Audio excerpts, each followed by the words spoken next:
Bonjour à toutes et tous. Vidéo un peu particulière ici puisqu'elle n'a pas été planifiée, je n'avais pas en projet de la faire. C'est vraiment quelque chose de très spontané que je fais suite, au confinement général, que l'on vit tous, je pense, actuellement en France et c'était l'occasion finalement en se retrouvant, chez soi, de soit passer énormément de temps sur internet, soit de faire énormément de speed solving, ce qui était mon cas en tout cas, en l'occurrence.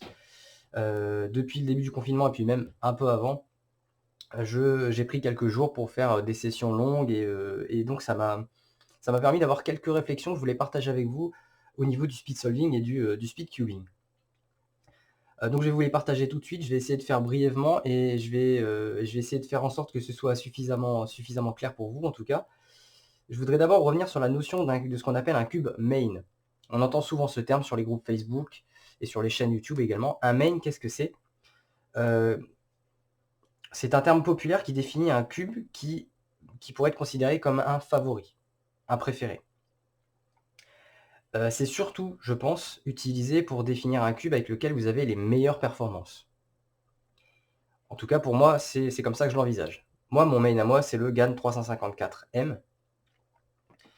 Maintenant avec ça en tête, je me suis dit: «Est-ce que finalement, les cubes qui sont exclus, qui ne sont pas des mains, finalement ne méritent pas notre attention?» Et bien sûr, pour moi, la réponse est non. Si vous avez vu l'introduction de ma chaîne, vous savez que moi j'apporte plus d'importance, aux qualités de chaque cube et au ressenti, en main, que réellement des performances. Moi, j'ai pas un problème si je ne bats pas mon PB avec un nouveau cube, si j'ai pas un nouvel average, je m'en fiche éperdument. En réalité, moi ce qui m'intéresse, c'est d'avoir des feelings agréables, d'avoir un cube avec lequel je me sens bien. Et j'ai de la chance parce que là, j'en ai sur mon bureau, j'ai 10 cubes, 10. Ça veut dire quoi? Ça veut dire que j'utilise en permanence ces 10 cubes et même peut-être plus, les 9 que mon main, enfin les 9 autres. La raison à ça, c'est que comme je vous l'ai dit, je trouve vraiment des qualités. Bien sûr, il y a des inconvénients, mais il y a aussi surtout des qualités dans chacun de ces cubes. S'ils sont sur mon bureau, c'est que je les apprécie d'une manière ou d'une autre pour un aspect, particulier. Que ce soit par exemple pour le la douceur et la discrétion du Dian Tengyun, par exemple. On pourrait également reparler, de la j'allais dire la controbi le contrôle, on va arrêter d'inventer des mots, mais pour le contrôle et la stabilité du Qi, Wu Wei. Qu'est-ce qu'on a aussi? La vitesse par exemple du MF3 ou encore du Valk Elite. Je vais pas tous vous les montrer ici, la légèreté du GAN XS. Mais voilà, moi je suis épicurien en solving, en speed solving. J'aime beaucoup, j'aime beaucoup de cubes et j'ai pas envie d'en mettre sur le côté. Bien entendu, j'ai un main, mais lui, c'est uniquement basé sur la performance, même si j'aime beaucoup son feeling aussi. C'est-à-dire que si le GAN 354 n'était pas, ne m'offrait pas les meilleures performances, je l'aimerais quand même pour sa singularité. Donc déjà, cette introduction, c'est pour vous dire, si vous avez de nombreux cubes, n'hésitez pas à utiliser de tout. Ne vous faites pas, une barrière d'avoir un main ou 2 ou 3. Si vous aimez des cubes, ayez-les autour de vous et utilisez-les sans honte. Il y a vraiment pas de problème à utiliser à faire pardon, du puzzle solving sans vouloir chercher forcément la meilleure performance. Vous pouvez le faire pour le plaisir.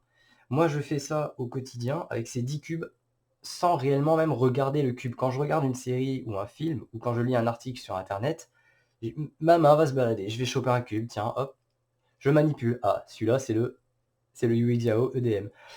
C'est même d'ailleurs très drôle en fait parce que vous pouvez faire ça à l'aveugle, hein, j'y ai pas pensé moi-même, mais ce serait assez amusant quand on a énormément de cubes comme ça, de faire un blind test. Ça, c'est une idée qui me vient pendant la vidéo, hein, c'était absolument pas dans mes réflexions, mais bref, tout ça pour vous dire, si les cubes vous intéressent et quand ils ne satisfassent, je vais essayer de trouver un mot, mais que vous n'êtes pas satisfait par leur performance, c'est pas un problème à partir du moment où vous êtes satisfait d'une autre manière sur ce cube. Voilà, ça c'est juste ce que je voulais dire là-dessus. Autre réflexion aussi que j'ai eue récemment, c'est que quand vous progressez dans cette discipline, même si c'est pas beaucoup, mais si vous sentez qu'il y a une différence avec les semaines ou avec les mois, voire avec les années, si ça fait longtemps que vous en faites, n'hésitez pas, et c'est ce que j'ai fait récemment, à retourner dans vos anciens cubes. Des cubes qui ne sont même pas sur votre bureau, des cubes qui sont remisés sur une étagère ou dans une caisse. Moi, c'est ce que j'ai fait, et j'ai déniché 2 cubes qui avant me posaient problème, et qui maintenant, ils sont des cubes tout à fait agréables à utiliser. Pour l'exemple ici, je vais vous montrer, j'ai un MGC V1, qui est un cube relativement lourd avec lesquels j'ai eu quelques démêlés à l'unboxing, il y a 2-3 ans, je ne sais plus. C'était mon premier cube magnétique, et le hasard des choses a fait que je l'ai eu quelques jours avant mon 354M. Donc le MGC V1 a beaucoup pâti de ce cube que j'ai eu juste après, et donc je n'ai pas forcément beaucoup utilisé le MGC V1, et également le Weilong GTS 3,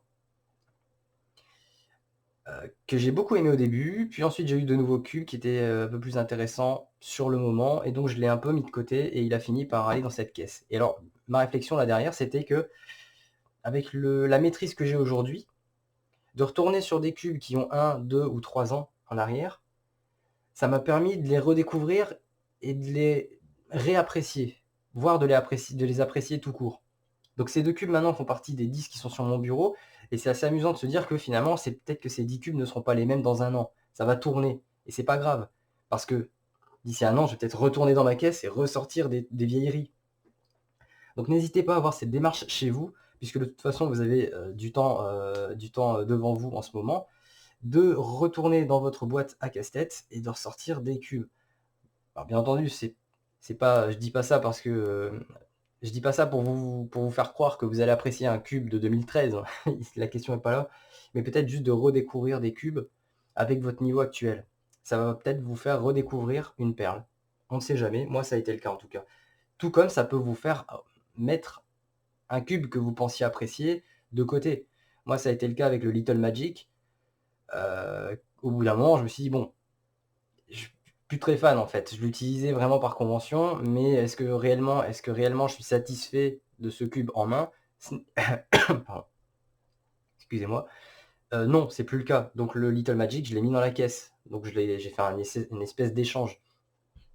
Mais voilà, c'était en tout cas très intéressant pour moi de faire ça, et peut-être de faire ce tri, mais c'est un tri très large.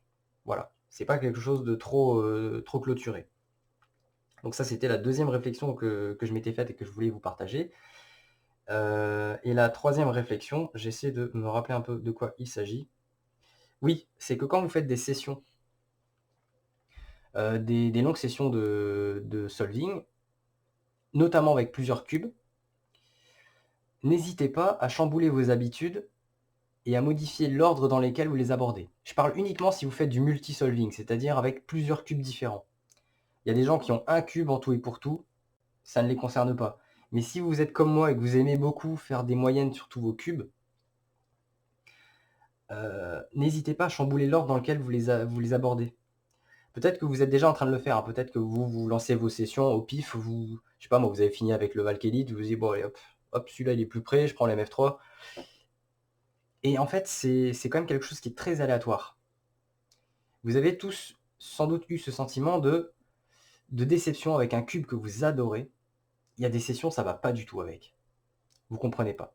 Et parfois, vous avez un cube peut-être que vous trouvez un peu plus moyen, mais qui vous plaît un petit peu, et là, vous déchirez tout avec. Et ces phénomènes aléatoires, il y a beaucoup de critères qui rentrent en compte.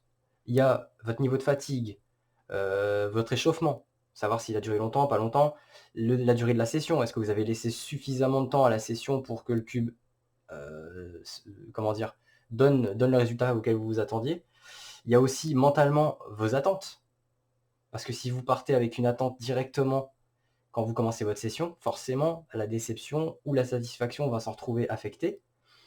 Mais également le poids des cubes, leur taille, l'ordre dans lequel vous l'appréhendez.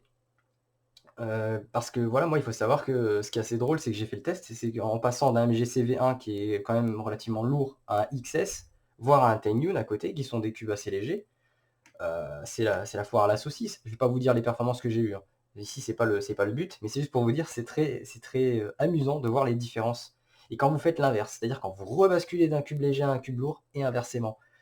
Voilà, quand je vous dis, il y a beaucoup, beaucoup de critères. c'est qu'il y a beaucoup d'aléatoires aussi dans tout ça. L'ordre dans lequel vous passez d'un cube à l'autre, la durée que vous l'avez utilisé et tous les petits détails et caractéristiques qui définissent chacun de ces cubes. Si vous avez, vous, une habitude, changez-la peut-être pour voir ce que ça peut donner. Moi, je pense que c'est hyper intéressant. Ce qui s'est passé récemment, c'est que, pour tout vous dire, je vais vous parler du MGC Elite. Si vous avez suivi un peu mes vidéos précédentes, vous savez que durant 3 ou 4 vidéos, j'ai un peu trash talk, enfin trash talk, c'est un grand mot. Disons que je n'aime pas le MGC Elite. En tout cas, je l'ai dit. En termes de performance, excellent cube, rien à dire. En termes de feeling, j'étais pas trop chaud. Et avant-hier, pendant cette session où je me faisais vraiment tous mes cubes dans la journée, je ne sais pas pourquoi, à un moment, c'était à son tour. Je l'ai utilisé et j'ai eu beaucoup de plaisir à l'utiliser. Quand je dis du plaisir, c'est indépendamment même des temps que je faisais. J'étais très satisfait, j'avais un très bon contrôle dessus, le feeling ne me gênait pas du tout, j'avais pas de problème de lock-up comme c'était le cas avant. Et c'est à ce moment-là où je me suis dit: «Mais tout ce que j'ai dit avant, c'est de la merde. Est-ce que c'est pertinent? Est-ce que c'est, est-ce que ça vaut le coup finalement de s'arrêter sur un premier avis, sur un cube?» Ah, j'ai l'impression que non, parce qu'après ça me fait tourner comme un clown. Je dis des choses et je reviens dessus, des vidéos après et c'est exactement ce qui se passe maintenant. Le MGC Elite, pour la session dont je vous parle avant-hier, j'ai vraiment kiffé et en un sens ça m'énerve, mais en un sens je trouve ça génial parce que ça me comment? Ça m'appuie dans l'idée qu'un cube est pas forcément toujours mauvais ou pas forcément toujours bon et que ça dépend énormément des conditions et des paramètres qui tournent autour de son utilisation. Et donc voilà, n'hésitez pas, je vous le dis, à rechercher des anciens cubes, à essayer des cubes que vous n'aimiez vraiment pas, peut-être, à changer l'ordre dans lequel vous faites vos sessions, à changer les circonstances dans lesquelles vous le faites, pourquoi pas, hein. Peut-être que si vous faites la plupart de vos subs le matin, essayez d'en faire le soir pour voir ce que ça change. C'est vraiment un terrain d'expérimentation et je trouve ça vraiment super intéressant. Je veux dire, le seul inconvénient de faire tout ça, c'est qu'on rentre vraiment dans quelque chose d'aléatoire et que pour être vraiment certain de l'impact de tous ces paramètres, il faudrait faire des études. Mais je suis désolé, je ne vais pas commencer à rentrer là-dedans, je ne vais pas commencer à faire des vidéos en mode alors aujourd'hui j'ai commencé par le MGC, puis j'ai fait le XS, puis j'ai fait ci, j'ai obtenu tout ça de résultats. C'est pas mon but ici. Je pense qu'il faudrait faire une étude, mais je n'ai pas forcément l'envie de le faire. C'est très imagé ce que je vous dis ici, et c'est propre à chacun bien entendu. Vous n'avez peut-être pas tous 10 cubes ou plus chez vous aussi.